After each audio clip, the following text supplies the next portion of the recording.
2020년 7월 30일 화성 탐사선 퍼서비어런스가 발사되었습니다.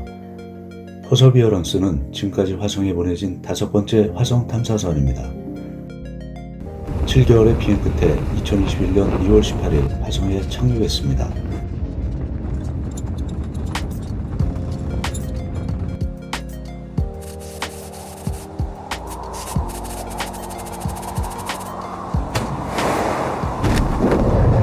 In the velocity, our current velocity is 440 meters per second. At an altitude, our constant velocity accordion, which means we are conducting the sky crane, about to conduct the sky crane maneuver.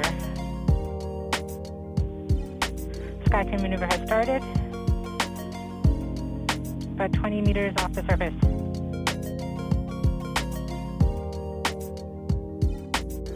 시속 2만 920km로 화성의 대기를 뚫고 착륙하는 공포의 7분을 견뎌낸 퍼서비어런스는 약 30억 년 전 강물이 흘러들던 호수로 추정되는 예제로 크레이터에서 탐사를 이어오고 있습니다.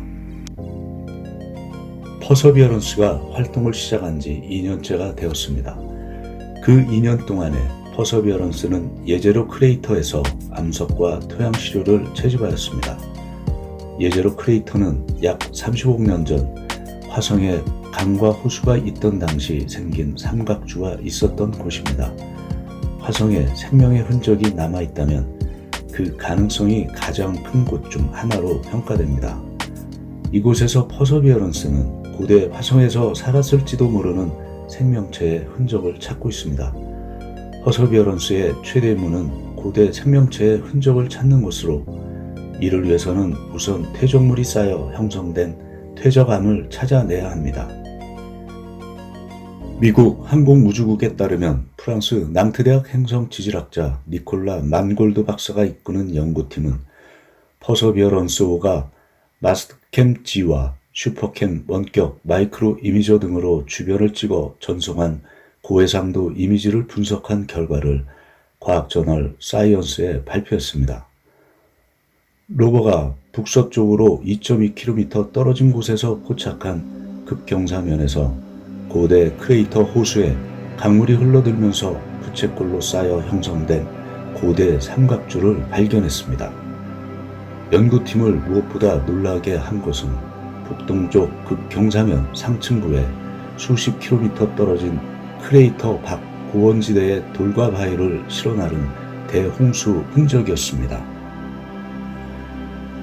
급경사면 상층부에 약 1.5m에 걸쳐 돌과 바위축이 형성되어 있는데, 이는 삼각주의 느린 속도로 퇴적물을 가져다 주던 강물 흐름이 시속 6에서 30km의 급속한 홍수로 바뀌었다는 것을 의미하는 것이고, 수톤에 달하는 1m 크기의 바위를 옮기려면 초속 9m, 초당 3000제곱미터의 물을 움직이는 대홍수가 필요하다고 연구팀은 설명합니다.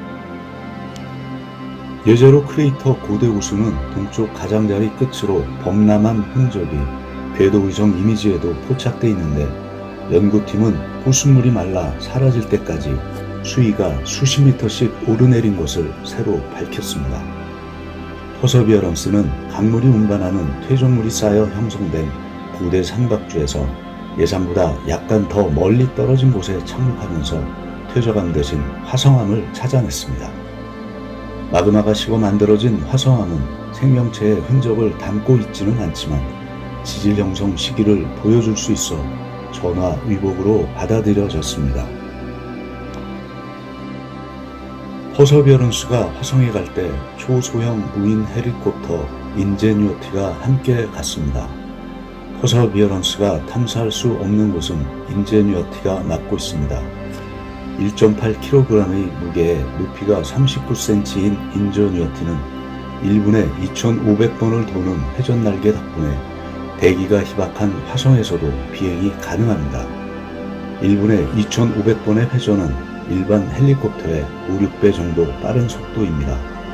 인제뉴어티는 당초 화성의 척박한 환경 탓에 최대 5번 정도 비행에 성공할 것으로 예상됐지만, 첫 비행 이후 지금까지 40번이 넘게 비행하며 퍼서비어런스가 가지 못하는 지형까지 탐사하고 있습니다. 퍼서비어런스는 지금까지 14.57km를 주행했습니다. 인제뉴어티의 비행거리 8.9km보다 먼 거리를 주행했습니다.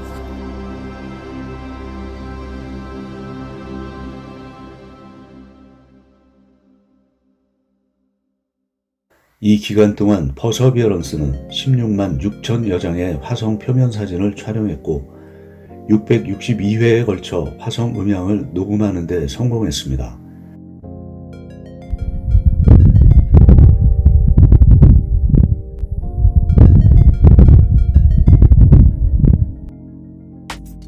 또한 화성의 대기를 이용해 산소를 만들어내는 실험도 성공했는데요. 나사에 따르면 화성 탐사 로버 퍼서비어런스가 가져간 화성 산소 현장 자원 활용 실험 막시 장치를 가동해 약 5g의 산소를 생성했습니다. 토스터 크기의 이 장치는 시간당 최대 10g의 산소를 추출하도록 설계되어 있습니다. 산소는 우주비행사가 호흡할 때도 꼭 필요하지만 로켓 추진체에 없어서는 안 되는 핵심 요소입니다. 화성 표면에서 우주비행사를 태우고 이륙하려면 약 7톤의 로켓 연료와 함께 이를 연소하는 데 약 25톤의 산소가 필요한데 이를 지구에서 가져가는 것은 물리적으로나 경제적으로 어렵습니다. 그래서 화성의 풍부한 현장 자원을 활용할 수 있는지를 검증하기 위해 막시를 퍼서비어런스에 장착해 보냈습니다. 막시는 첫 실험에서 2시간가량 가열 과정을 거친 약 1시간 동안 5.37g의 산소를 추출했습니다. 이는 우주비행사 한 명이 약 10분간 호흡할 수 있는 양입니다. 화성 대기를 이용해 산소를 만드는 건 추후 인류의 화성 거주 가능성을 보여주는 중요한 실험입니다. 퍼서비어런스는 화성암에 구멍을 뚫고 암석 코어 시료를 채취해 분필 크기의 티타늄 용기에 담아 보관 중입니다. 시료 채취 과정에서 암석이 가루로 부서져 용기에 담기지 않거나 암석 잔해가 남아 용기 뚜껑이 닫히지 않는 등 난관에 봉착하기도 했지만 그때마다 해결책을 마련해 풀어왔습니다. 그동안 예제로 크레이터 바닥 부분을 탐사하던 퍼서비어런스는 앞으로 삼각주의 상층부로 이동하게 됩니다. 총 40여 개가 될 이 시료들을 예정대로라면 2033년쯤 지구로 가져와 정밀 분석하게 됩니다. 나사와 유럽우주국이 이를 위해 2027년 지구 귀환 궤도선 ERO를 발사할 계획입니다.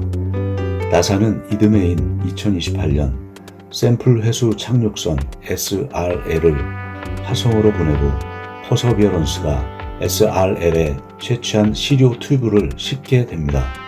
SRL에 탑재된 로켓이 화성 궤도로 발사되면 기다리고 있던 ERO가 이를 실어서 지구로 돌아오는 방식입니다.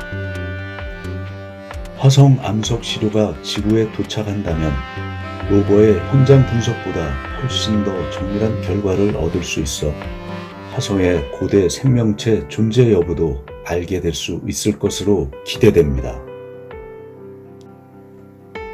시청해 주셔서 고맙습니다. 행복한 하루 되시기 바랍니다.